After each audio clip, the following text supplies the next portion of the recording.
What would you do if the loudest, most defiant teenager in Judge Caprio's courtroom suddenly whispered one sentence so painful that even he struggled to steady his voice? If you believe the truth can change a life in a single moment, hit that subscribe button right now, because this case starts with outrage and ends with a revelation nobody in that room would ever forget.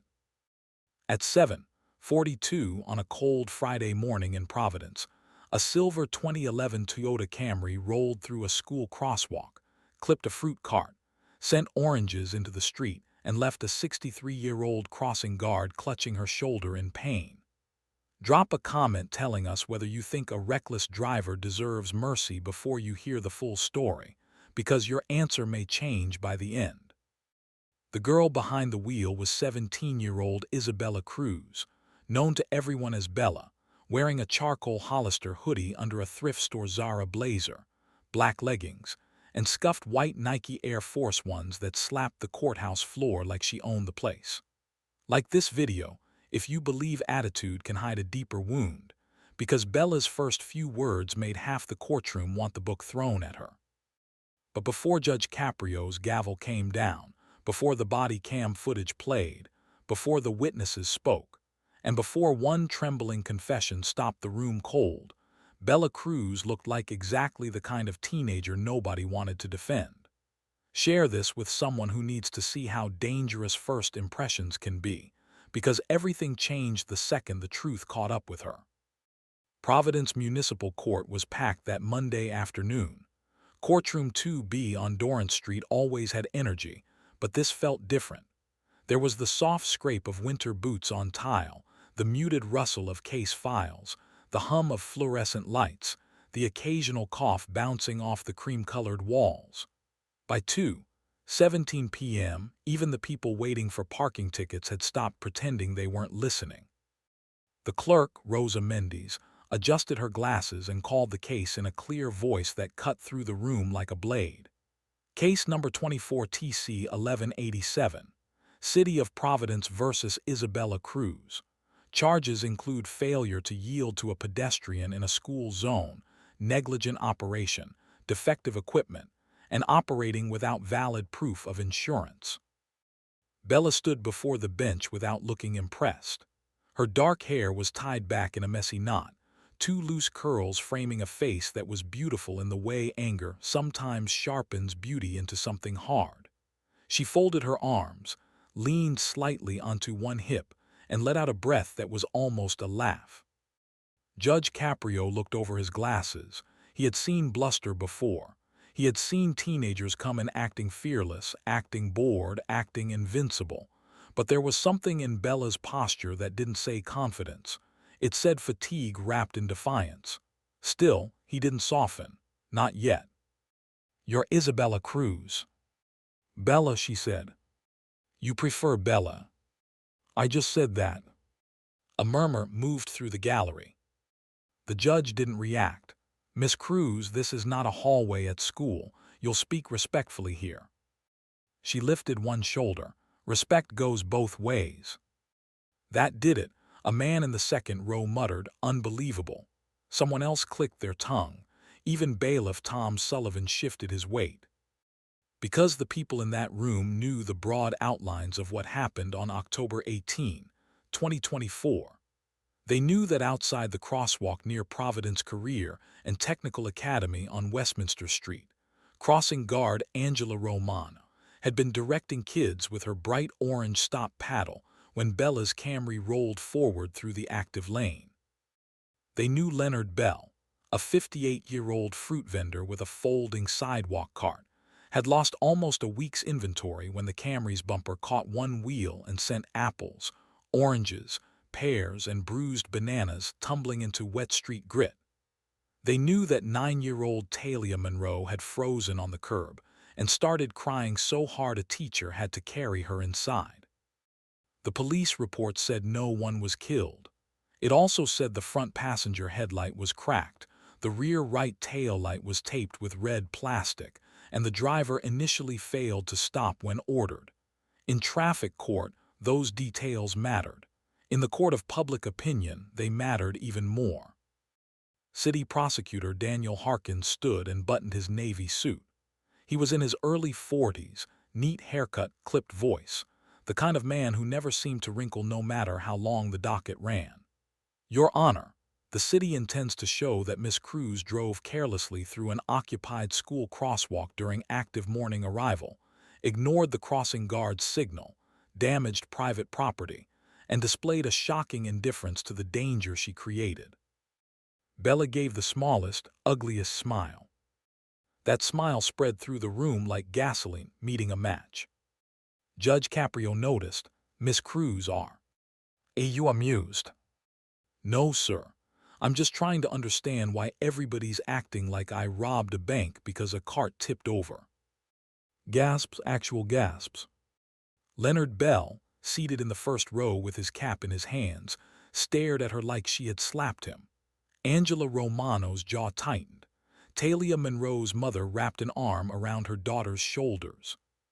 The judge's expression changed by half an inch, but the temperature in the room dropped 10 degrees. A cart tipped over, he repeated quietly. A crossing guard was injured, a child was terrified, and you think the issue here is exaggeration. Bella finally looked at him straight on. I think people are dramatic. That sentence would have been enough to make millions watch. You could feel it. Everyone in the room knew this was becoming one of those moments people replayed in clips and shorts and reaction videos. A hard-faced teenage girl, a respected judge, injured adults, a frightened child, and a line so cold it silenced even the whisperers. Judge Caprio steepled his fingers. Young lady, excuses usually arrive early. Truth often arrives late. Let's see which one you brought with you today. That line landed like a hammer. Rosa Mendes marked something on the docket sheet. Officer Darren Pike, the responding officer, shifted forward in his seat, ready to testify. The courtroom cameras remained fixed, red lights steady. Outside, rain tapped faintly against the courthouse windows. Bella rolled her eyes, but only for a second. It was quick enough that she probably thought no one noticed. Judge Caprio noticed. So, he said, you're contesting the citations. Yes. On what basis? I didn't hit anybody. My car barely touched the cart, and that crossing guard stepped back on her own. Angela Romano inhaled sharply. Plus, Bella added, the brake pedal on that car is weird, it sticks. Prosecutor Harkins turned to the judge. Your Honor, if I may, the city has surveillance footage from a traffic camera, body cam footage from Officer Pike, photographs of the damage, the vendor's loss statement, the crossing guard's urgent care report, and attendance records showing active school arrival. Bella laughed under her breath. Over fruit. Over choices, Judge Caprio said. That was the first shareable quote of the day, and you could feel the whole room lock onto it. Over choices. Officer Pike took the stand. He was broad-shouldered, buzz-cut, clean-shaven, his uniform pressed so sharply it looked carved. He spoke with the clipped steadiness of someone who had replayed the event dozens of times. At approximately 7:42 a.m., I was positioned 1 block east on Westminster. I observed a silver Toyota Camry proceed toward the active crosswalk while Ms. Romano had her stop paddle raised. Students were present on both curbs. The vehicle did not come to a full stop. Bella shook her head. The judge noticed, you'll get your turn. Officer Pike continued. The vehicle rolled through the crosswalk entry, clipped the vendor cartwheel, and continued forward approximately 30 feet before stopping. Ms. Romano stepped back abruptly and later reported shoulder pain. The driver was instructed to remain in place. She initially continued another half block before pulling over. Bella interrupted, because I was trying to get out of traffic. No, Pike said flatly, because you didn't want to stop. The room tightened again. Harkins presented still photographs on the courtroom monitor. The fruit cart lying at an angle, a spray of smashed orange pulp on the asphalt, a bright safety cone flattened under a tire. Angela Romano with a gray ice pack wrapped to her shoulder outside urgent care at 8:26 a.m. A close-up of the Camry's bumper, scratched and sticky with apple skin. Even Bella's posture changed a fraction. Then came the surveillance footage. It wasn't cinematic. It was grainy, wide-angle gray with morning drizzle. The kind of footage nobody expects to carry emotion until it does. On screen, the crosswalk flashed with reflective jackets and backpacks. Angela Romano stood in her neon safety vest and navy gloves, stop paddle lifted. Leonard Bell was wheeling his cart into position, his Providence Bruins beanie pulled low against the wind. Children waited at the curb, colorful umbrellas bobbing like flowers in bad weather. Then the Camry entered frame. Too fast for a school zone. Not racing, not out of control, but fast enough to ignore the mood of a crosswalk full of people who trusted the red stop sign in Angela's hand. The car slowed. For a second it looked like it would stop. Instead it lurched. The bumper kissed the cartwheel. The cart twisted. Fruit exploded across the crosswalk. Angela jerked backward, her foot slipping on wet paint. Talia Monroe grabbed her backpack straps and froze. The footage had no sound, but somehow the silence made it worse. When the clip ended, nobody in the room moved. Judge Caprio looked at Bella. "Do you still maintain that people are being doctor?" "Amatic." Bella swallowed, then hardened again. "It looks worse on that angle." That brought a fresh wave of disbelief. Leonard Bell actually closed his eyes like he needed strength not to speak out of turn. If you're still watching, tell us in the comments whether you would have believed Bella at this point, because right here almost everyone had made up their mind. Almost everyone thought this case was over. But the next piece of evidence was the first crack in the story everybody thought they understood. Officer Pike's body cam footage began with static raindrops dotting the lens, his breath slightly heavy from walking fast. The sound mattered now. The siren chirp, the wet hiss of tires passing, Angela in the distance saying, "I'm okay, I think I'm okay." Leonard Bell saying, "My produce, my whole morning, my whole morning." Then Pike reached Bella's driver's side window. And the first thing the microphone picked up was not attitude. It was coughing. Soft at first, then deeper, a child's cough, hoarse, repeated from the back seat. The judge leaned forward. The camera angle caught only fragments through the rain-streaked glass. A pile of blankets, a blue inhaler on the seat, a plastic grocery bag stuffed with pharmacy boxes, a little sneaker on the floor mat. Officer Pike's voice on the recording came through clear. "Ma'am, turn off the vehicle." Bella on the video, "I'm trying." "License and registration." "I said I'm trying." Another cough from the back. "Pike, who's in the car with you?" Bella too fast, "My brother, he's fine." The courtroom shifted. You could hear chairs creak, papers rustle, somebody whisper, "Brother." On the screen, Pike angled the body cam slightly, enough to show a boy around 9 or 10 curled under a red fleece blanket in the rear seat, his face pale, his curly hair flattened to his forehead with sweat. He looked exhausted. Not injured, but not well. Judge Caprio's eyes lifted from the screen to Bella's face. Harkins stepped in carefully. "Officer, did Miss Cruz provide a reason at the scene for her failure to stop?" "No, sir." "Did she mention a medical emergency?" "No, sir." Bella spoke before anyone asked, "Because it wasn't your business." The judge's stare sharpened. If there was a child in distress in the back seat, it was very much the officer's business. He wasn't dying. Then why was he in the car under blankets during school arrival? Bella's jaw flexed. "Because I had him with me." That answers nothing. "He gets sick in the mornings." "What kind of sickness?" Silence. She looked away. There it was, not humility, not remorse, but the first refusal that felt less like rebellion and more like fear. Harkins took a measured breath. "Your Honor, the city does not dispute that a child was present, But Miss Cruz never asked for an ambulance, never sought police assistance, and never mentioned any urgency until now. Because I didn't mention it now, Bella snapped. You did. The judge let the silence sit. A young lady with a poor attitude is one thing, he said. A young lady hiding facts while asking this court for leniency is another. Bella said nothing. Angela Romano was called next. She approached slowly, one hand still wearing a beige compression brace under the cuff of her jacket. She had silver hair tucked behind both ears, kind eyes made tired by a week of pain, and the measured walk of someone trying not to show how much something still hurts. Ms. Romano, Harkins said, could you tell the court what happened from your perspective? She nodded.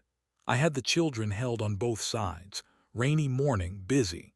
I saw the Camry coming and I thought she's going to stop. Most people do when they see the paddle. But this one kept creeping, then it bumped the cart and I stepped back. I slipped a little. I didn't fall all the way, but I twisted hard. My shoulder's been bothering me ever since. Did you make eye contact with the driver? Yes. And what was her expression?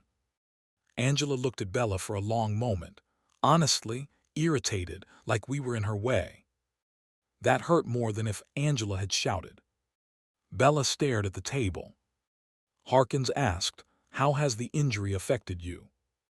I've missed 4 shifts. I can still work, but I can't lift that paddle long. My daughter had to drive me to urgent care.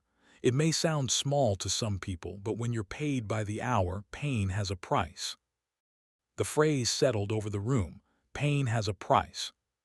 Judge Caprio nodded slowly. Well said. Harkins then asked the question that made viewers lean closer. Did Miss Cruz apologize to you that morning? Angela's answer was one word. No. Another blow. Bella's lips parted, but nothing came out. Because maybe she had meant to apologize. Maybe she had thought it once. But intentions never spoken do not travel through time. They do not heal shoulders. They do not pick oranges out of road slush. They do not calm a frightened child. Leonard Bell took the stand after her. His hands shook idly as he unfolded a piece of paper from his jacket pocket. It was his loss statement, handwritten in blue ink, totals added twice because he clearly didn't trust himself not to make a mistake. Leonard had sold fruit from the same corner 6 mornings a week for 11 years. He wasn't loud, wasn't dramatic, wasn't polished. He was exactly the kind of witness that hits hardest because he sounds like real life. My cart ain't fancy, he said, but it feeds me. My wife died 3 years ago. I do this and a little janitor work at night. That morning I lost near $87 in produce plus the wheel bent, plus I missed the rush because I had to clean up and file paperwork. 98 if you count the tarp. Harkins asked, did the defendant speak to you? Leonard laughed once, bitter and short. She said it barely touched it. That's what she said. In the gallery, somebody whispered, wow. Leonard looked at the judge. Maybe to her it was barely anything. To me it was rent money. Bella's face remained still, but a pink flush started climbing her neck. Judge Caprio said quietly, Mr. Bell, thank you. Then came Talia Monroe's mother, Alyssa.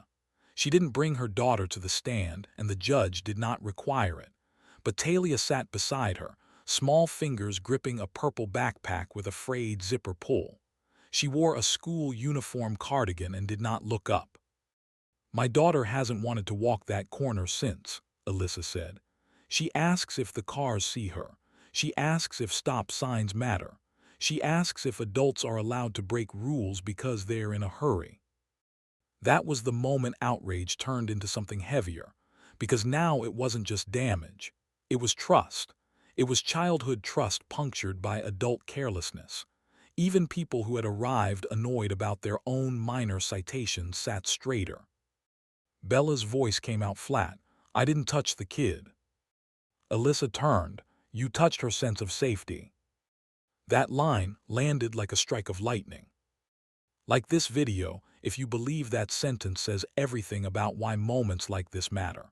because by then the entire courtroom was split between two instincts: punish the girl harshly, or wait for whatever hidden truth kept flickering behind her eyes. Judge Caprio invited Bella to respond. She rose slowly, arms still folded, but her confidence had begun to fray around the edges. "I'm not saying they're lying. I'm saying it wasn't on purpose. The brakes on that car stick. It was raining. My brother was coughing. I was trying to park." "You were not parking," Harkins said. "Okay, pulling over, whatever." Judge Caprio held up a hand. "This is where careless people lose credibility. They think details are optional. They are not."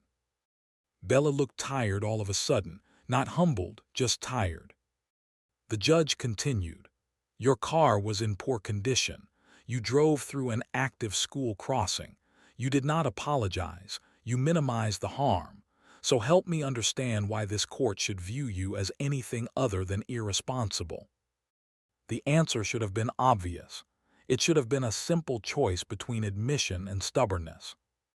Instead, Bella said, "Because nobody asked why I was there." The room went still. It was the first sentence she had spoken that felt like it came from somewhere deeper than defense. Judge Caprio's tone softened only a fraction. "Then I'm asking now." But Bella sat down. "I'm good," she muttered. She was not good. Everyone could see that now. The arrogant front was still there, but a crack had opened, and behind it something raw and frantic was pressing to get out. Court Clerk Rosa handed the judge a file. "There is also a submission from the school counselor, Your Honor." Harkins looked surprised. "The city has not reviewed that document in full." Judge Caprio skimmed the first page, then the second. His eyes narrowed, not in anger but in concentration. "Miss Cruz," he said, "why is there a letter here from Ms. Naomi Feldman at Providence Career and Technical Academy stating that you have had perfect attendance for 63 straight days despite documented transportation instability?" Bella's head snapped up. Harkins frowned. "Transportation instability." The judge read aloud. "Student has repeatedly arrived early despite significant home-related hardship, requests privacy regarding family circumstances." He looked over the paper. "Would you like to explain this?" Bella's hands tightened into fists. "No." That answer changed everything and nothing at the same time. Because now there was a scent in the air, a story behind the story, the kind of thing viewers can feel before they understand it, the kind of tension that keeps a million people from clicking away. A teenager with attitude is common. A teenager with attitude, perfect attendance, a coughing child in the back seat, and unexplained home hardship. That is not common. Harkins, sensing the shift, tried to regain firm ground. "Your Honor, whatever personal difficulties Miss Cruz may be facing, the citations remain valid. The city is not unsympathetic, but sympathy cannot become a shield against accountability." "Agreed," Judge Caprio said, "but justice without context is just paperwork." Another line, another silence, another moment people would quote. Bella looked down fast, as if hearing that had cost her something. The judge asked for a 5-minute recess to review the additional submissions. The gavel tapped once. People stood, stretched, whispered. The courtroom hummed back to life, but not normally, not casually. People turned toward Bella again and again like iron filings toward a magnet. She stood alone near counsel table while everyone else drifted. No parent beside her. No lawyer leaning in to explain strategy. No friend. No aunt. No grandmother. Just Bella, 17, arms wrapped around herself now instead of folded, staring at the floor as if it might open and spare her the rest. Officer Pike noticed first that nobody had come for the little boy. He was sitting in the last row with a red blanket around his shoulders and a blue pharmacy mask pulled under his chin now. He looked too tired to be in court. Too thin, too alert, too practiced at being quiet. He kept his eyes on Bella the way younger brothers do when they think their whole world depends on one person holding it together. Judge Caprio noticed it next. When recess ended, he did not resume immediately. Instead, he asked, "Who is the child in the back?" Bella's answer came softer this time. "My brother, Mateo." "How old is Mateo?" "9. Why is he not in school?" "He had a doctor appointment this morning." "Who brought him here today?" Bella hesitated. "I did." "Who is supervising him while you're in court?" Silence. "Miss Cruz." "He can supervise himself for 10 minutes. A few people actually winced. The judge's voice firmed. "He is 9 years old." Bella lifted her chin. "And he's not stupid." The instinct to challenge authority was still there, but now it looked less like arrogance and more like a girl running out of walls to hide behind. The judge glanced at Bailiff Sullivan. "Please have the young man seated closer to the front where we can keep an eye on him." Mateo obeyed without a word. He walked past row after row of adults staring at him and sat on the edge of the front bench, blanket in lap, eyes huge. Up close, the room could see the dark circles under them. Then Harkins produced a stack of printed records. "Your Honor, with the court's permission, I'd like to enter Department of Motor Vehicles records regarding the vehicle. The Camry's registration expired on August 31. Insurance lapsed September 12. The vehicle owner of record, Bella Cruz, is listed as deceased as of June 14. The room reacted before Bella did. "Deceased." Judge Caprio turned slowly. "Bella Cruz was your mother." Bella's face lost color. "Yes." The judge's tone changed. Not soft, not indulgent, human. "I'm sorry for your loss." She shrugged like she had practiced doing that to survive. "It's fine." "No," he said very quietly, "it is." That was the first time her eyes flickered with real emotion.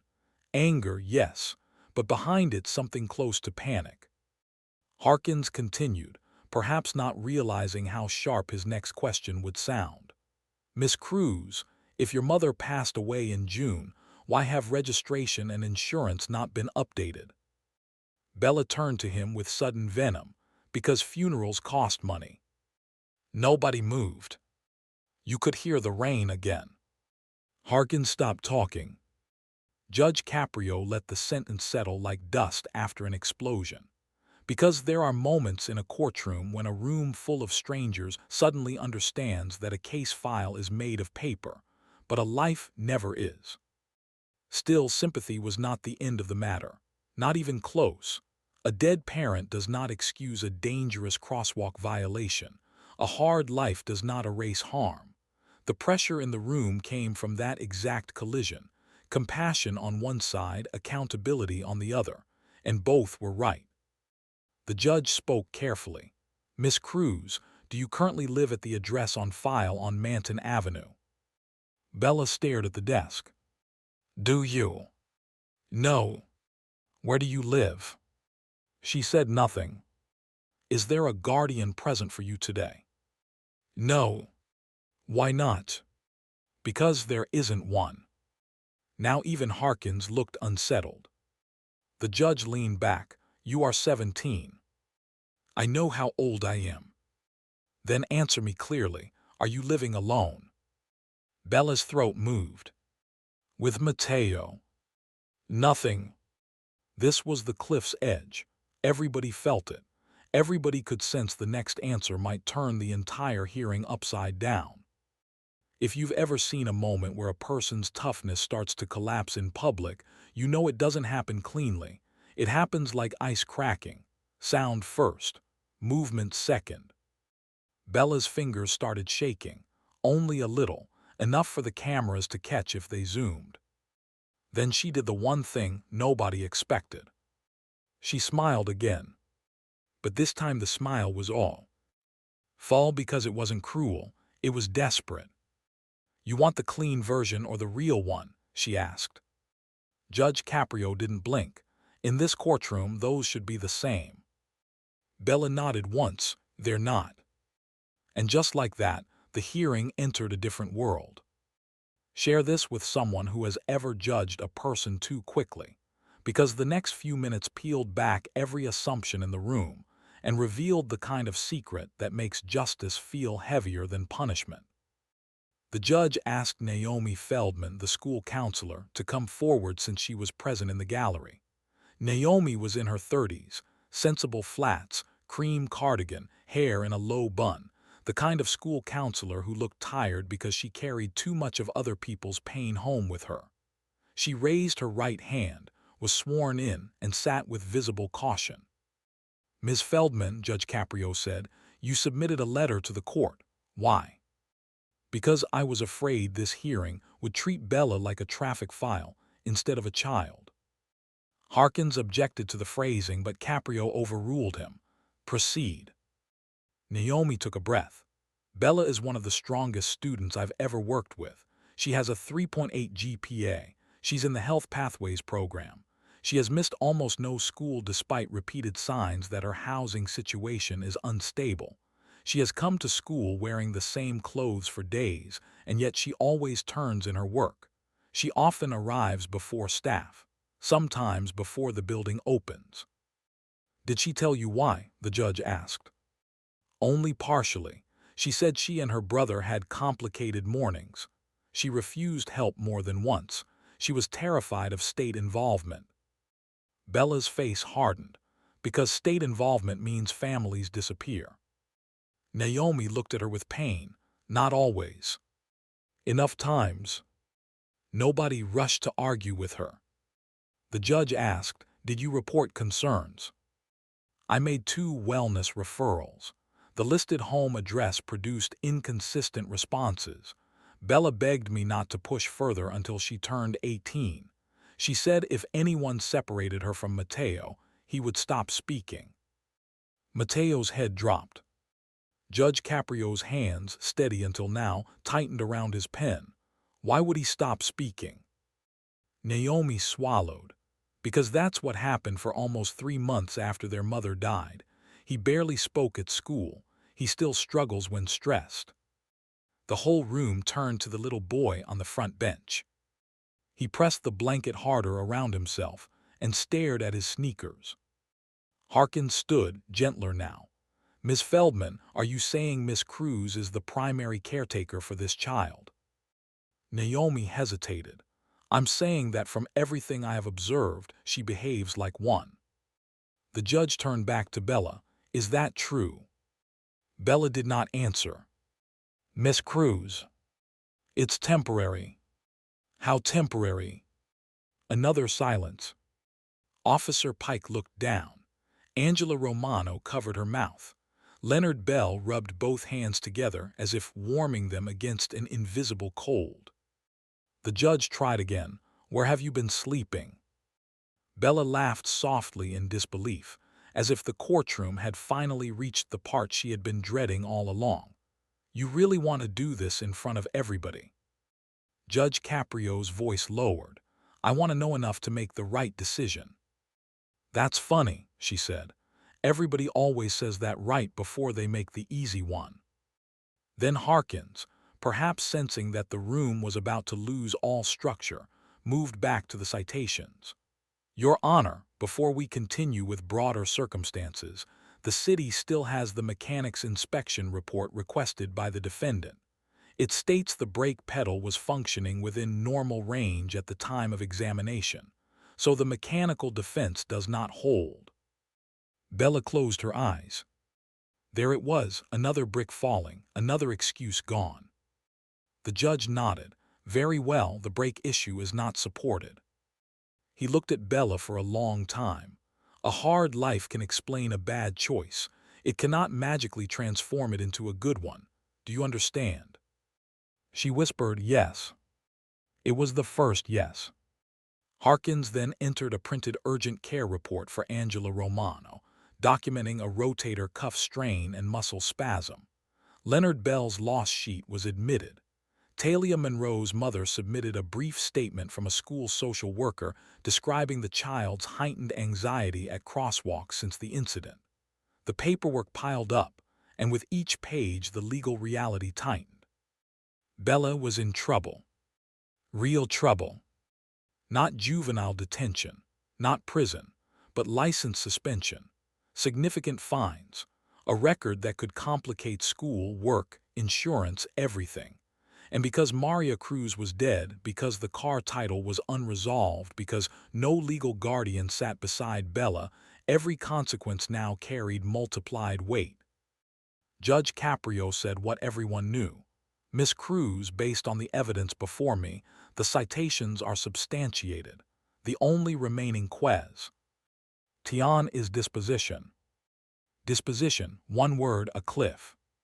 Because disposition is where law becomes life. Bella licked dry lips. So you already decided. I decided you drove negligently. I have not decided what to do about it. Same difference. No, the judge said, firm now. It is the whole difference. He leaned forward. Listen carefully. There are people in this room who were harmed by your actions. There is also growing evidence that you are carrying burdens no 17-year-old should carry alone. If you keep using anger as camouflage, you will leave me with only one set of facts, the harmful ones. Something in that sentence broke through. Maybe it was the word camouflage, because anger had never really been Bella's identity. It was her jacket, her shield, her way of surviving pity. She looked at Mateo, then at Naomi Feldman, then back to the bench. Still, she said, I'm not asking for pity. Judge Caprio answered with another line that people would repeat for weeks. Mercy is not pity. Mercy is what remains when the truth is fully seen. You could feel that one in your chest. The courtroom was now so quiet that, when Rosa turned a page on the clerk's desk, it sounded loud. Bella slowly sat down, then stood again like her own body couldn't decide whether to fight or flee. If I tell you, you can't call DCYF.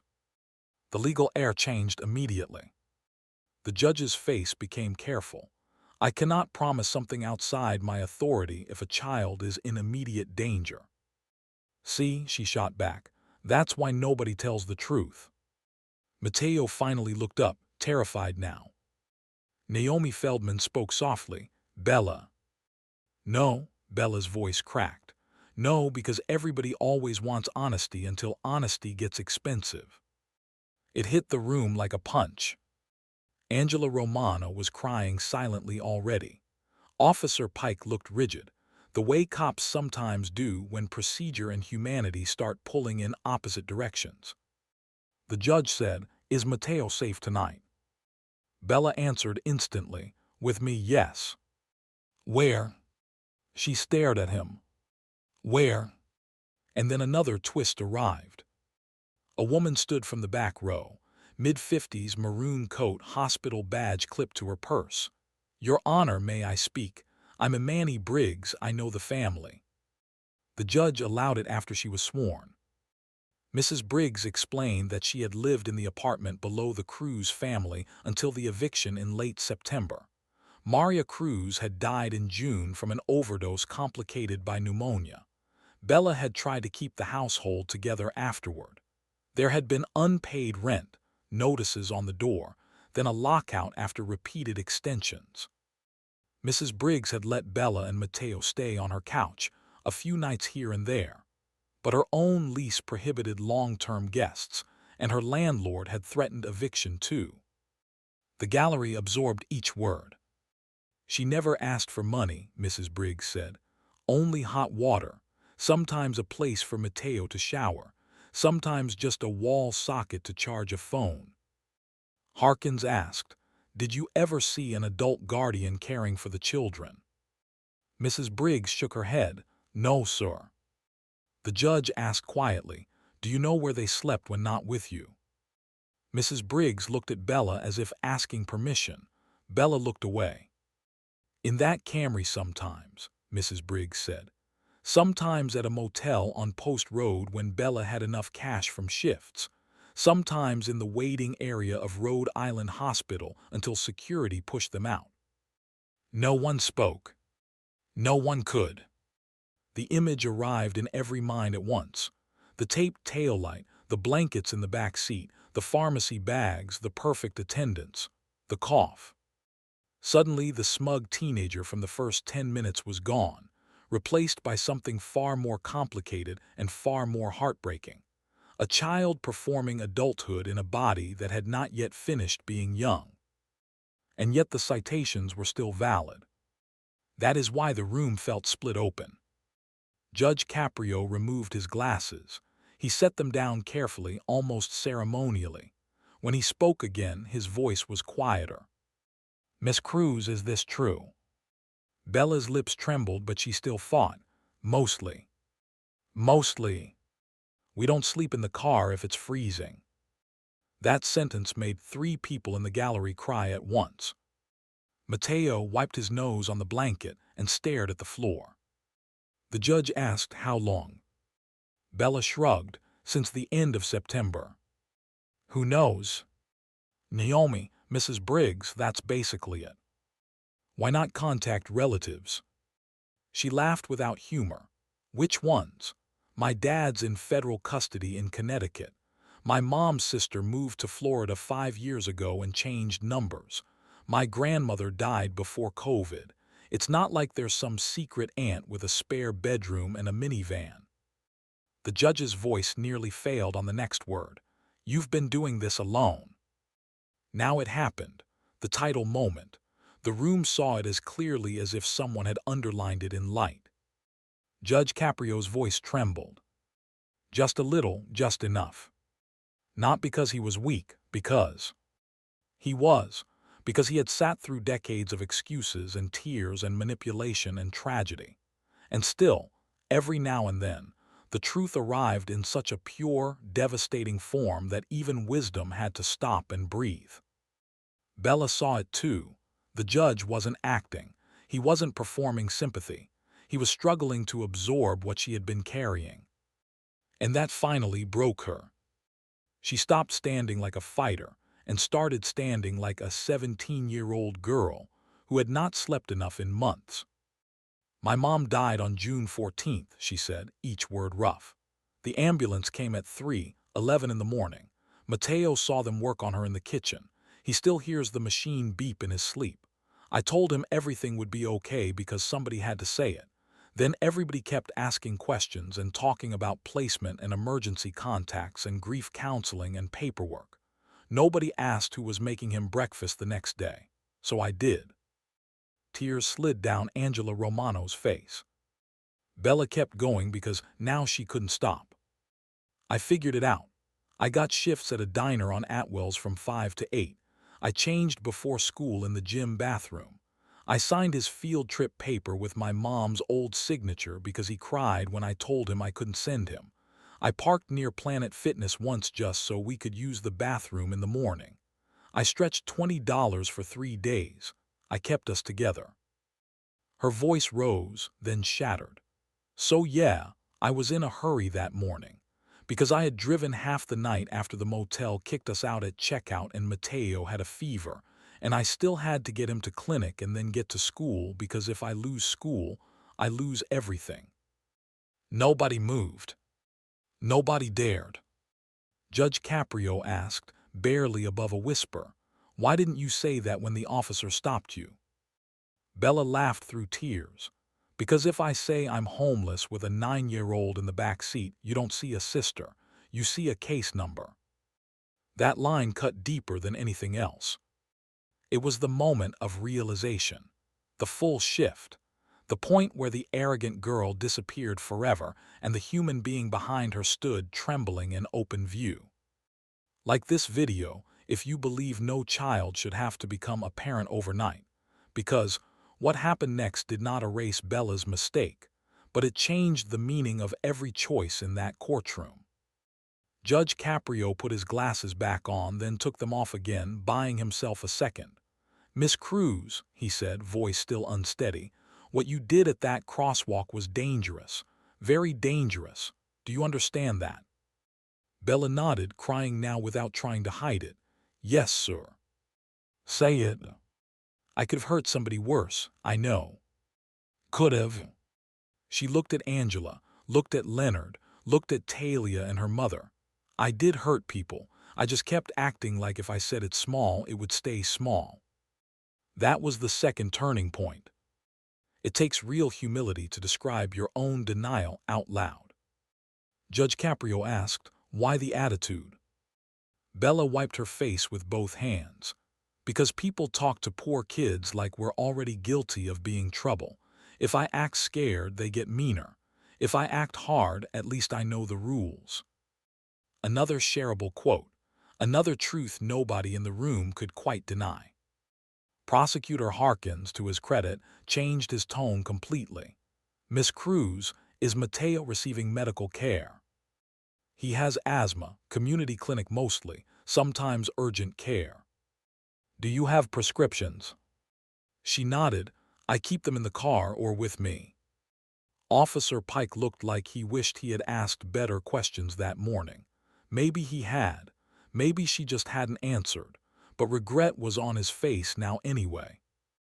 The judge called for a brief pause. Water was brought to Bella. Mateo was moved beside Naomi Feldman. Angela Romano herself handed the tissues down the row, because sometimes the people you hurt become the first people willing to help once the truth is known. That should have been the resolution. It was, because at about the point everyone thought the secret had fully emerged, another twist arrived.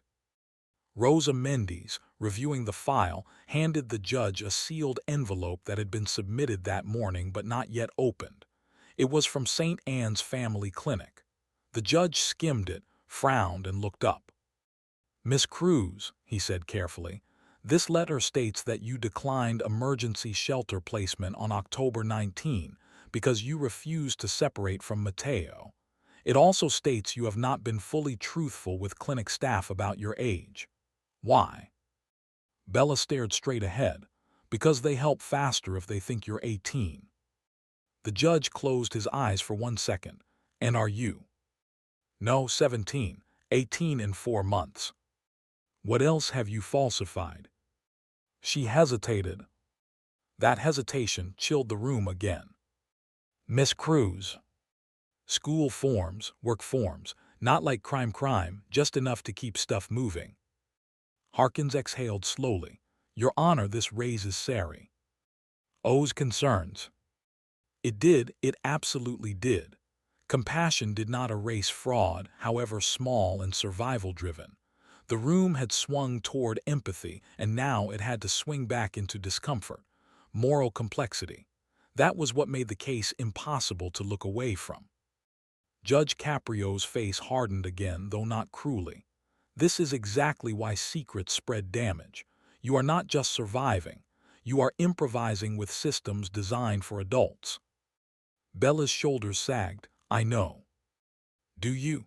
Because one misstep at that crosswalk almost hurt a child permanently." "I know. You forged signatures." "I know. You misrepresented your age to staff trying to help you." "I know. And still you stood here acting, insulted by accountability." That was the breaking point. Bella fell apart in the oldest way possible. No dramatic collapse. No movie-style faint. Just knees that nearly gave, one hand on the table, one hand over her mouth, the sound of a person trying and failing not to sob in public. "I couldn't let them take him," she cried. "I just couldn't, he's all I have left." Mateo, who had been silent so long he seemed carved from quiet, suddenly stood up. "No," he said, voice small but clear, "she's all I have." The courtroom shattered. A sound moved through the room that was not quite a gasp and not quite a cry. Naomi Feldman put a hand to her chest. Angela closed her eyes. Even Bailiff Sullivan looked away. Judge Caprio's next words came slowly, with the care of someone placing glass on a table. "Come here, Mateo." The boy walked to the front. "What grade are you in?" "Fourth." "Do you love your sister?" He nodded. "Has she been taking care of you?" Another nod. "Does she make mistakes?" Mateo looked at Bella, then back to the judge. "Yes." That brought a broken laugh through tears from half the room. Then the boy said the sentence nobody was prepared for. But she never misses breakfast, even when she doesn't eat. Angela Romano started openly crying. So did Leonard Bell. So did Bella. Judge Caprio lowered his head for a second. When he lifted it, his voice was steady again, but only because he forced it there. Children shouldn't have to be brave before breakfast, he said. Another quote, another line that would travel far beyond that room. Now the case stood on a knife edge. The judge had undeniable evidence of dangerous driving and procedural deceit. He also had a teenager holding a family together with paper clips and prayer. What does justice look like there? Punish her and risk collapsing the only stability Mateo has. Ignore the harm and betray the people she endangered. That was the real trial. The answer would not come from one man alone. Judge Caprio turned to Angela Romano. Ms. Romano, I normally would not ask this, but given the extraordinary circumstances, do you wish to be heard regarding disposition? Angela stood with one hand on the bench rail. Yes, Your Honor. She looked at Bella, really looked at her, no longer as the rude girl at the defense table, but as a frightened child wearing anger like armor. When I first saw that footage again, Angela said, I wanted consequences. I wanted her to hear from me exactly how selfish she was, and I still believe what she did was dangerous. But I also believe this. Pain can make a person reckless in ways the outside world doesn't see. She touched her shoulder brace.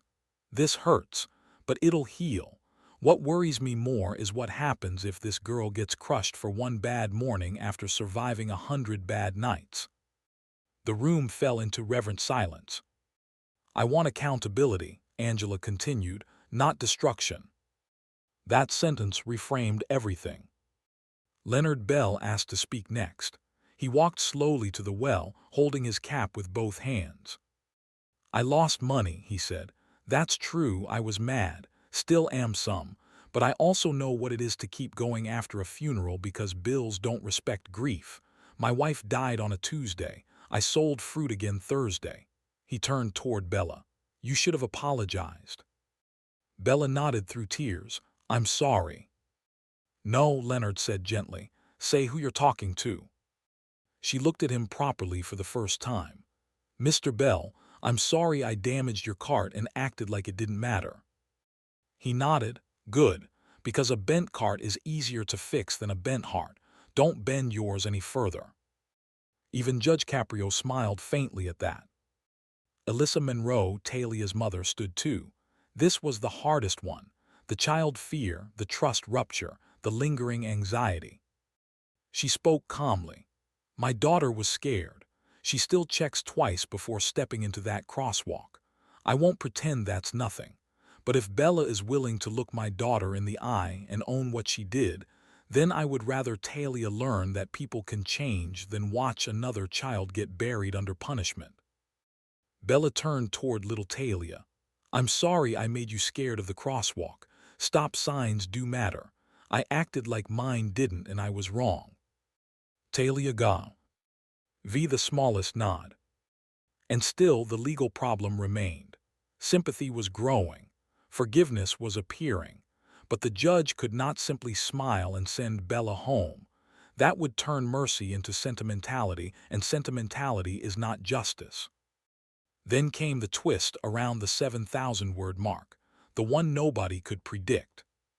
Officer Pike asked if he could address the court again. Judge Caprio allowed it. Pike stood at the witness rail, hands clasped behind his back. Your Honor, after the stop that day, I filed the citation and cleared the scene.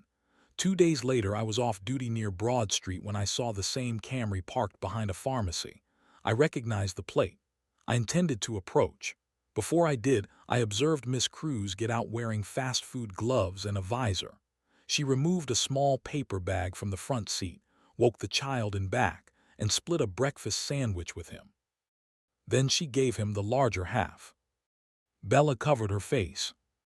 Pike continued, voice measured but softer than before. I did not make contact because it appeared to be a private moment. I mention it now because I want the court to understand that while I stand by the citations, I may have misread some of the defendant's demeanor as indifference when it may have been exhaustion and fear. That admission from a police officer hit the room hard. Harkins nodded once, acknowledging it. Judge Caprio asked, "Officer, do you believe the defendant intentionally tried to evade you?" "I believe she panicked," Pike said. "I still believe she made dangerous choices, but panic fits the facts better than malice." There it was, not exoneration, clarification. Then Naomi Feldman produced another document the judge had not yet seen. Bella's acceptance letter to the Community College of Rhode Island Dual Enrollment Health Sciences program, dated October 3. She had earned it while sleeping in a car. "Why didn't you mention this?" the judge asked. Bella laughed weakly. "Because getting into a program doesn't matter if you can't keep your brother fed." Judge Caprio answered, "It matters because it proves who you are when your life is not reduced to your worst mistake." That line spread through the room like warmth. If this moment is hitting you, drop a comment telling us whether accountability and mercy can exist together. Because this is where most people discover what real justice actually looks like. The judge recessed again for 10 minutes, this time not to review evidence but to think. Everyone knew it. He wasn't deciding whether Bella was guilty. He was deciding what kind of future the court should build from this wreckage. When proceedings resumed, his tone had changed into the calm, deliberate cadence that always meant something important was coming. "Miss Cruz," he began, "look at me." She did. "You are responsible for what happened on October 18. Your driving endangered pedestrians. Your actions caused injury, property loss, and fear. The court finds the violations proven." Bella nodded, tears still drying on her cheeks. "Now I'm going to tell you something I hope you remember for the rest of your life. Poverty is not a moral failure. Grief is not a moral failure. But when pain hardens into recklessness, innocent people pay for it. That cannot continue." She whispered, "It won't." "I believe you mean that today. The question is whether your next 6 months will prove it." Then he laid out a sentence, unlike the gallery expected. For the negligent operation and failure to yield, he imposed a financial penalty, but stayed most of it conditioned on completion of a restorative plan. Bella would reimburse Leonard Bell in documented installments of $10 a week beginning after verified stabilization of housing. She would write formal apology letters to Angela Romano, Leonard Bell, and Talia Monroe, not because letters erase harm, but because naming harm matters. She would complete a certified defensive driving course. She would perform 40 hours of supervised community service, 20 of them specifically assisting school crossing safety logistics under city supervision, if Angela Romano agreed. Angela nodded immediately. Then came the part nobody expected. The judge suspended license revocation for 90 days on condition that a legal transportation and guardianship plan be established through emergency family court coordination, not punitive removal, unless evidence showed Mateo in immediate danger. He directed the clerk to contact the court's family services liaison before close of business. He ordered a continuance for status review in 30 days. He requested sealed coordination with housing assistance, school support, and a pediatric caseworker. And then he said the line that would be clipped, quoted, and remembered long after the details blurred. "Mercy is not letting you off. Mercy is refusing to let one dangerous morning become the rest of your story." The room breathed out all at once. Bella sobbed openly. Mateo leaned aga. Inced Naomi Feldman and cried too, though more quietly, like a child relieved that the grown-up thunder had finally passed. But Judge Caprio wasn't done. He looked at Bella and said, "Stand up straight, young lady. Do not mistake compassion for low expectations." She rose. "You have been surviving like a soldier, I respect that. But survival is not the same thing as leadership. Leadership apologizes early. Leadership asks for help before disaster. Leadership stops at the crosswalk. Yes, sir. Again. Yes, sir. You will not use this courtroom's compassion as permission to play with truth again. If you lie to a clinic, forge another form, or ignore the terms of this disposition, I will know. And if I know, the mercy you see here today will narrow considerably. I understand. Do you? Yes, I really do. He studied her. I think this is the first honest, quiet answer you've given me all day. A ripple of sad laughter moved through the room. Then came the forgiveness twist that elevated the whole hearing into something almost unbearable. Angela Romano stood and asked the court if, in addition to crossing safety service hours, Bella could join her one Saturday morning helping fit winter coats at the elementary school donation drive. She knows what kids need when adults are falling short, Angela said. That kind of knowledge should be used for something good. Bella looked stunned. You'd want me there. Angela answered with a smile through tears. I'd want the version of you that showed up after the truth. Leonard Bell cleared his throat. And if she's making installment payments, maybe she can work one morning at the cart instead of cash some week. Learn what a lost hour costs. Bella nodded immediately. I'll do that. Alyssa Monroe leaned down and whispered something to Talia, who then looked up at Bella and held out the purple backpack zipper pull that had snapped the day of the incident. It was a tiny thing, cheap plastic, but it shook the courtroom harder than another speech would have. Bella stepped closer, took it carefully and whispered, "Thank you." Judge Caprio watched all of it with the expression of a man who understood exactly how rare this was. Not sentimental absolution, not viral outrage, something better, consequences braided with grace. Before closing the hearing, he addressed Mateo. "Young man, your sister loves you very much." Mateo nodded. "But she is still a child too, understand?" Another nod. "So one day when you are strong enough, you will help carry this family properly. Deal?" Mateo, still clutching the blanket, managed a tiny, solemn deal. That brought the only real smile Bella had shown all day. The gavel tapped, but nobody rushed out. Nobody reached for phones to leave. People stayed seated as if standing too quickly might break whatever fragile, sacred thing had just happened. Outside the courtroom, the hallway buzzed with the kind of energy that makes you know the clip will spread. Reporters weren't even necessary. People were already describing it in texts. Judge Caprio almost lost his voice. Teen girl hiding homelessness. Crossing guard forgave her. Little brother said she never misses breakfast. You could feel the story becoming one of the most talked about courtroom moments of the month. But the real story didn't end there. 32 days later, on November 25, 2024, the case was called again for status review. The courtroom was less crowded this time, but the people who had seen the first hearing returned on purpose. They wanted proof. They wanted to know whether that day had been a beautiful speech or a real turning point. Bella walked in looking different before she said a word. Same dark hair but brushed neatly. No hoodie this time. She wore a plain navy sweater from Target, black slacks, and clean white sneakers that actually matched. She looked tired still but not hunted. Mateo sat beside Naomi Feldman holding a small inhaler case and a comic book. He looked healthier, color in his cheeks, less fear in his shoulders. Judge Caprio noticed everything. "Miss Cruz," he said, "status."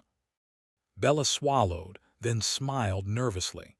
"We got temporary placement with Mrs. Briggs approved through kinship review. It's not permanent yet, but we're not in the car." Applause almost broke out before the bailiff hushed it. "School. I'm still enrolled, no absences. Community service. 26 hours completed, 11 with Ms. Romano, 3 at the Coat Drive, 12 with crossing logistics."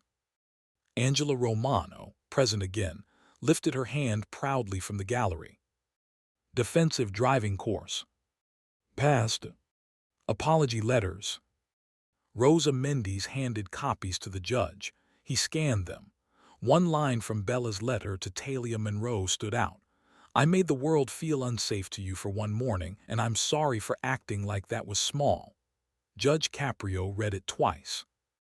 Installments to Mr. Bell. Leonard Bell stood from the back, grin visible under his Bruins cap. She's paid $30 and worked one market shift. She's terrible at stacking pairs. The room laughed. Bella grinned. He yelled at me for making the apples look sad. Because you did. For the first time, laughter in that courtroom felt easy. Then came another update.